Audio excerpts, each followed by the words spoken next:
সবার প্রথমে তোমরা এইটা দেখো। তো পুরা কেমন আছে তোমরা কমেন্টে অবশ্যই জানাবে। আর আজকে আমি কিছুদিন আগে একটা ভিডিও পোস্ট করেছিলাম, যেটা ট্রেনের থেকে পড়ে নিয়ে মানে মৃত্যু হয়েছিল, ঠিক আছে। ওইটাতে আমার অনেক ভিউজ আসছে, তার জন্য অনেক অনেক থ্যাংক ইউ। আর আজকের হচ্ছে মানে পরপর ভাই ভাবি নাই যে এরকম আরেকটা পরের ভিডিওটা এরকম দিব বলে। তো আজকের কেসটা হচ্ছে যে আজকে বাঘ বেড়াইছে, চিতাবাঘ, ঠিক আছে। বুঝে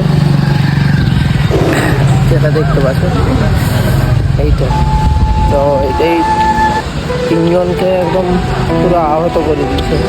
মানে কি বলবো, পরপর এরকম ঘটনা ভাবতে পারিনি যে পরপর দুটো ভিডিও এরকম হবে বলে। ঘটনাটা হয়েছে মুম্বাইয়ে।